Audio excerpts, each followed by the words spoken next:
ساتھی عبدالحفیظ صاحب۔ السلام علیکم ورحمۃ اللہ وبرکاتہ۔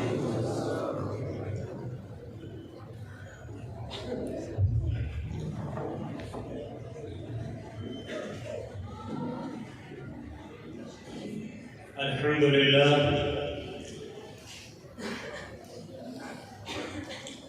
للہ وکفى وسلام على عباده الذين اصطفى، اما بعد فاعوذ بالله من الشيطان الرجيم، بسم الله الرحمن الرحيم، انما يخشى الله من عباده العلماء، وقال الله تبارك وتعالى ويرفع الله الذين آمنوا منكم والذين أوتوا العلم درجات،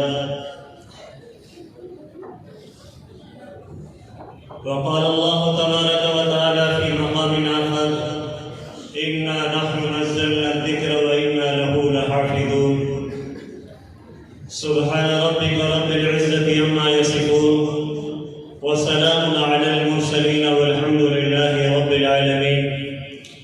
مولاي صل وسلم دائما ابدا على حبيبك خير الخلق كلهم، هو الحبيب الذي ترجى شفاعته في كل هول من الاهوال مقتحم۔ معزز و محتشم علماء کرام، عزیز طلبہ اعظام، میرے انتہائی محترم جمعیت علماء اسلام حلقہ چترال لاہور کے معزز ذمہ داران، جناب مولانا گل نایاب خان صاحب، جناب مولانا قاری عبید اللہ صاحب، جناب مولانا اقبال زمان صاحب، جناب اسٹیج پر موجود حضرت مولانا مفتی خرم یوسف صاحب، اور میرے انتہائی قابل احترام واجب الاکرام حضرات علماء کرام، الحمدللہ آج کے اس پروگرام ہی کے حوالے سے دوسری مرتبہ آپ کے ہاں حاضری کی سعادت حاصل ہو رہی ہے۔ اللہ کریم میری اس آمد کو اور آپ حضرات کی اس تشریف آوری کو اپنی بارگاہ میں قبول فرمائے۔ جمعیت علماء اسلام حلقہ چترال لاہور کی جانب سے یہ خوبصورت پروگرام در حقیقت طلباء دین اور مختلف مدارس سے فارغ التحصیل علماء کرام کے اعزاز کے لیے انعقاد پذیر ہے، اور علم اور دین کی حفاظت اور اشاعت کے حوالے سے علوم دینیہ کے حاملین کے لیے یہ انتہائی حوصلہ افزائی کا ذریعہ ہے۔ اللہ کریم تمام ذمہ داران کو اس کی اپنی طرف سے بہترین جزائے جزیل نصیب فرمائے۔ میرے محترم اور عزیز طالب علموں، آج کی اس مجلس میں اللہ پاک ہم سب کو بہت سارے اعزازات سے نواز رہا ہے۔ وہ طلبا جنہوں نے 8-10 سال پہلے اپنے درس نظامی کی ابتدا کی تھی، وہ آج کی اس مجلس میں الحمدللہ دورہ حدیث سے فارغ ہو کر اپنے سروں پر دستار فضیلت سجانے کے لیے آئے ہیں۔ بہت سارے وہ معصوم طلبا جنہوں نے قرآن کریم کی تحفیظ کا سلسلہ شروع کیا تھا، آج ان کو ان کے تحفیظ قرآن کی تکمیل پر یہاں سے دستار فضیلت کے ساتھ ان کا اعزاز اور اکرام کیا جا رہا ہے۔ میرے محترم دوستو، اللہ پاک نے یہ جو علم اور قرآن کے ساتھ ہمیں نسبت عطا کی ہے، یہ کوئی معمولی نسبت نہیں ہے۔ حضرت معاذ بن جبل رضی اللہ تعالیٰ عنہ فرمایا کرتے تھے، تعلموا العلم فإن تعلمه للہ عبادہ۔ فرمایا لوگوں علم حاصل کرو، کیوں؟ اس لیے کہ اللہ کے لیے علم حاصل کرنا وہ عبادت ہے۔ فإن تعلمه للہ خشیہ، کیونکہ علم کا اللہ کے لیے حاصل کرنا خشیت ہے۔ اور قرآن کریم کہہ رہا ہے انما یخشی اللہ من عبادہ العلماء۔ اللہ پاک نے مہر تصدیق ثبت کی ہے اس بات پر کہ اللہ کے بندوں میں سب سے زیادہ اللہ سے ڈرنے والے وہ کون ہیں؟ علماء کرام۔ علم حقیقت میں ہوتا ہی وہ ہے جو رب تعالیٰ کی معرفت تک پہنچا دے۔ علم دانستن اور معلومات کے مجموعے کا نام نہیں ہے، زیادہ معلومات کے جمع کرنے کا نام علم نہیں ہے، بلکہ حضرت مفتی شفیع عثمانی صاحب نظر اللہ برکتہ فرمایا کرتے تھے معلومات کی اگر فراہمی کا نام علم ہوتا تو جو علماء بنی اسرائیل تھے اللہ پاک صرف ان کی معلومات کی فراہمی کی بنیاد پر ہی ان کی تعریف کرتا، ان کی کبھی مذمت نہ کرتا۔ معلوم ہوا کہ محض معلومات کا جمع کرنا علم نہیں ہے، علم وہ ہے جو حق تعالیٰ کی معرفت بتائے، علم وہ ہے جو معلومات پر عمل کے لیے برانگیختہ کرے، علم وہ ہے جو حلال حرام کی تمیز سکھائے، علم وہ ہے جو اللہ رسول کی پہچان بتلائے۔ اور آج ہمیں ان مدارس دینیہ نے، ان کا ہم پر احسان ہے کہ ان مدارس دینیہ نے ہمیں اللہ کا پتہ بتایا ہے، رسول اللہ کا تعارف کروایا ہے، حضرات صحابہ کی پہچان کروائی ہے، حضرات اہل بیت کا مقام بتایا ہے۔ یہ مدارس دینیہ الحمدللہ ہمارے محسن ہیں، اور یہاں سے جو ہم نے حاصل کیا ہے وہ محض علم حاصل نہیں کیا، بلکہ ان مدارس دینیہ نے ہمیں دین سکھایا۔ امام مسلم رحمۃ اللہ علیہ نے اپنے مقدمہ مسلم میں یہ بات نقل کی ہے حضرت عبداللہ ابن مبارک کے حوالے سے، وہ فرمایا کرتے تھے ان ھذا العلم دین، یہ علم دین ہے۔ یہ علم صرف معلومات کا نام نہیں ہے، یہ علم زیادہ سے زیادہ اپنی معلومات کو ظاہر کرنے کا نام علم نہیں ہے، بلکہ ان ھذا العلم دین، یہ علم دین ہے۔ اور دین کسے کہتے ہیں؟ دین وہ ہے جو اللہ کی اطاعت اور اللہ کی فرما برداری جناب رسول کریم صلی اللہ علیہ وسلم کے طریقے سے سکھائے۔ اور آج یہ مدارس دینیہ جو علم سکھا رہے ہیں، ظاہر ہے جب وہ دین ہے تو ان مدارس دینیہ کی تائید وہ در حقیقت دین کی تائید ہے۔ ان مدارس دینیہ سے پڑھنے والوں کی حوصلہ افزائی دراصل دینی علوم کے حاملین کی حوصلہ افزائی ہے، اور ان کو نظر انداز کرنا وہ علم کو نظر انداز کرنا نہیں ہے، بلکہ دین کو نظر انداز کرنا۔ آج اگر کوئی مدارس کے خلاف بول رہا ہے تو وہ اس علم کے خلاف نہیں بول رہا، بلکہ وہ دین اسلام کی مخالفت کر رہا ہے۔ اس لیے مدارس دینیہ نے جو ہم پر احسان کیا ہے اس میں صرف ہمیں معلومات نہیں سکھائی، ہمیں دین سکھایا ہے، ہمیں پگڑی دی ہے، ہمیں داڑھی دی ہے، ہمیں اپنا اسلامی سراپا عطا کیا ہے، ہمیں بتلایا ہے کہ ایک انسان کے جینے کا انداز کیا ہونا چاہیے، ایک مسلمان کی تربیت کا اسلوب کیا ہونا چاہیے۔ آج یقین جانو مدارس ہیں تو مدارس نے کی وجہ سے نماز ہے، مدارس ہیں تو مدارس نے روزے کا تعارف قوم کو کروایا ہے، تو آج رمضان کی صورت میں جو خوبصورت کی عبادت ہے وہ مدارس دینیہ کی برکت سے ہے۔ مدارس ہی نے ہمیں اللہ کا تعارف بتایا، مدارس ہی نے ہمیں رسول اللہ کا تعارف سکھایا، مدارس ہی نے ہمیں پورے کے پورے معاشرے میں جینے کا ڈھنگ سکھایا۔ یقین جانیے اگر مدارس نہ ہوتے تو شاید ہم مسلمان بھی ہوتے۔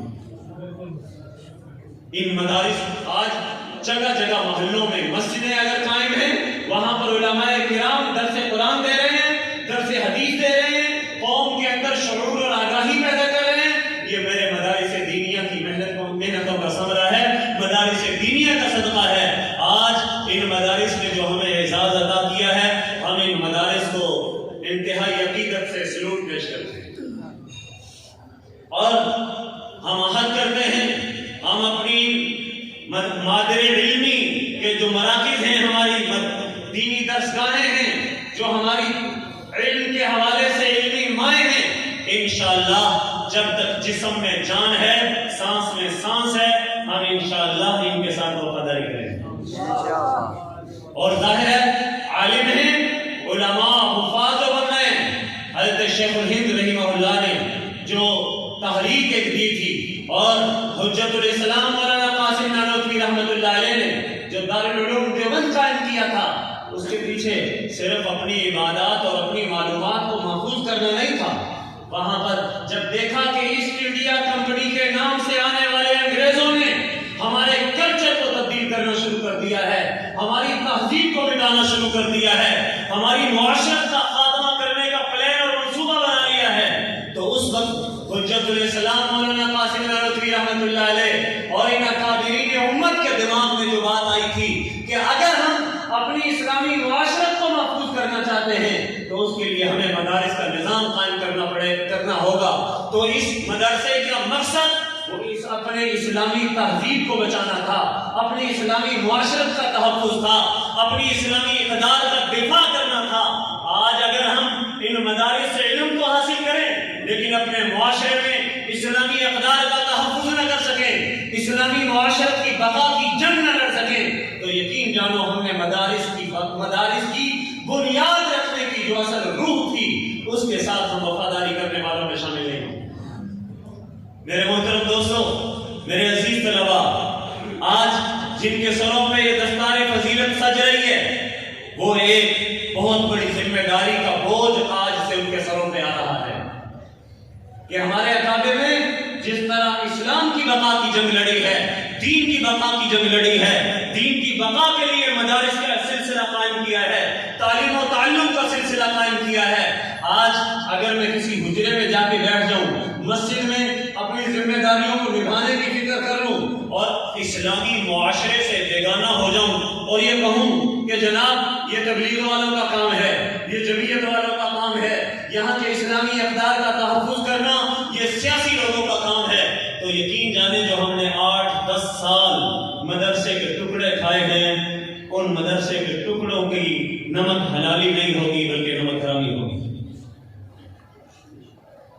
جب ہم مدرسے کے فیض یافتہ ہیں تو مدرسہ جس روح کے لیے مدرسے کا جسم بنایا قائم کیا گیا تھا، جس روح کے لیے مدرسے کا ڈھانچہ کھڑا کیا گیا تھا، آج ہمیں اس روح کے احیاء کی فکر کرنا ہوگا، معاشرے کے اندر اس روح کو زندہ کرنا ہوگا اور اللہ کی زمین پر اللہ کے نظام کے تنفیذ کے لیے کوشاں ہونا پڑے گا۔ آج ہمارے اکابر جو پورے ملک کے اندر طول و عرض کے اندر جو یہ محنت کر رہے ہیں کہ ان مدارس کا وجود چاہتے ہیں، اس علم کی حفاظت چاہتے ہیں، داڑھی پگڑی کی حفاظت چاہتے ہیں، تو یہاں پر اپنے سیاسی شعور کو بھی پیدا کرنا پڑے گا۔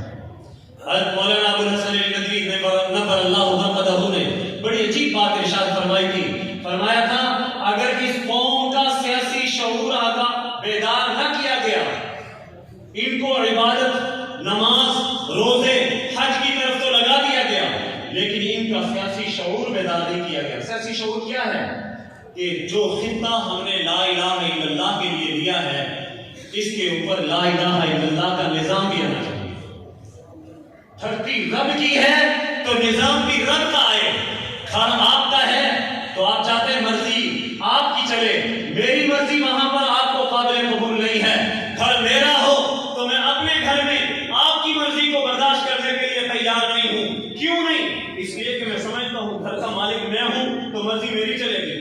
جہاں گھر آپ کا ہے تو آپ کہتے ہیں مالک میں آپ ہیں تو ظاہر ہے آپ کی مرضی چلنی چاہیے۔ تو میرے دوستو، یہ زمین کس کی ہے؟ فضائیں کس کی ہیں؟ ان ہواؤں کا مالک کون ہے؟ اس آرض و سما کا مالک کون ہے؟ اس بحر و بر کا مالک کون ہے؟ اس پورے کے پورے نظام عالم کا مالک کون ہے؟ جب مالک اللہ ہے تو عجیب بات ہے، آپ اپنے لیے تو اور معیار تلاش کریں کہ آپ مالک ہو تو آپ چاہتے ہیں اب میری مرضی چلے، اپنی مرضی چلے، لیکن ملک اللہ کی ہم کہتے ہیں زمین کا مالک کون ہے؟ ذرا ڈر کے نہیں، اونچی آواز سے کہیے، زمین کا مالک کون ہے؟ اس آسمان کا مالک کون ہے؟ پورے کے پورے بحر بر کا مالک کون ہے؟ اللہ۔ تو اللہ بھی چاہتا ہے اس زمین پر مرضی میری چلے۔ عجیب بات ہے، ہم مدارس دینیہ، خانقاہوں، مراکز اسلام کے حوالے سے مختلف قسم کی ہم نے اپنے ذہنوں میں ایک زاویہ فکر طے کیا ہوا ہے اور ہم سمجھتے ہیں میری محنت کا میدان یہاں تک ہے۔ نہیں، آپ خلفاء اللہ فی الارض ہیں، اللہ کے اس زمین پر قائم ہیں، اور ظاہر ہے اللہ پاک اپنے نظام کو قائم کرنے کے لیے خود تو زمین پر بھی آئے گا۔ آپ خلفاء کے ذریعے اللہ کا نظام اس دھرتی پر آئے، تو اللہ بھی چاہتے ہیں اس زمین پر نظام میرا چلے، انگریز کا نہیں۔ یہاں قانون اللہ کا چلے گا تو یہ زمین پھلے گی، پھولے گی، ترقی کرے گی۔ اور یقین جانیے اگر اس زمین پر اللہ کے باغیوں اور اللہ کے دشمنوں کے قانون چلیں گے تو پھر نتیجہ کیا نکلے گا؟ نتیجہ یہی نکلے گا جو آج ہو رہا ہے۔ آج قوم مہنگائی کے عذاب سے پس رہی ہے، چیخیں نکل گئی ہیں قوم کی، اور اوپر سے استہزاء کیا جا رہا ہے قوم کے ساتھ، مذاق اڑایا جا رہا ہے قوم کے ساتھ جی۔ اور آج وہ ہمیں ایک اجتماعی سزا مل رہی ہے اس بات کی کہ میں روزے کو تو دین سمجھتا ہوں، میں نماز کو تو دین سمجھتا ہوں، میں حج کو کرنے کو دین سمجھتا ہوں، میں تبلیغ میں چیلا لگانے کو دین سمجھتا ہوں، میں خانقاہ میں بیٹھ کر اللہ اللہ کرنے کو دین سمجھتا ہوں، میں امامت کو دین سمجھتا ہوں، میں دعوت کو دین سمجھتا ہوں، خطابت کو دین سمجھتا ہوں، لیکن میں اگر دین نہیں سمجھتا تو اللہ کی زمین پر اللہ کے نظام کی محنت کو دین نہیں سمجھتا۔ حالانکہ جمعیت علماء اسلام جس بات کی دعوت دے رہی ہے وہ دعوت کل کی دعوت ہے، جز کی دعوت نہیں ہے۔ جی ہاں، کوئی صرف ایک رکن جہاد کو لے کر جہاد کی دعوت دیں گے، مبارک ہے، ہم ان کو بھی سلوک پیش کرتے ہیں جو اس فتنہ و فساد کے زمانے میں بھی جہاد کا علم بلند کیے ہوئے ہیں۔ کوئی صرف نماز روزے کی دعوت دے رہے ہیں، ہم ان کو بھی سلوک پیش کرتے ہیں اور ان کو بھی اپنے تمام کے تمام شعبہ دین کے جتنے شعبے ہیں ان کے احیاء کا ذریعہ سمجھتے ہیں۔ اور لیکن جمعیت علماء اسلام کی جو دعوت ہے وہ اللہ کی زمین پر اللہ کے نظام کی دعوت ہے، عبادات کی دعوت ہے، معاشرت کی دعوت ہے، معاملات کی دعوت ہے کہ پورے کا پورا نظام وہ اللہ کی مرضی کے تابع ہو۔ ہم استقلال کے تمام فضلاء جو دور حدیث سے سند فراغت حاصل کر رہے ہیں، مختلف مدارس سے شعبہ تجوید سے فراغت حاصل کر رہے ہیں، اور اسی طرح شعبہ تحفیظ سے جنہوں نے فراغت حاصل کی ہے، میں اس مجلس میں ان تمام کو مبارکباد پیش کرتا ہوں، اور خاص طور پر حلقہ چترال کے ذمہ دار علماء کرام کو اس حسین اقدام پر مبارکباد پیش کرتا ہوں، اور ان کا یہ عمل انتہائی قابل تحسین ہے۔ علم کی اشاعت، حفاظت اور علم حاصل کرنے والوں کی حوصلہ افزائی کا ذریعہ ہے۔ اللہ کریم تمام کی تمام ان کاوشوں کو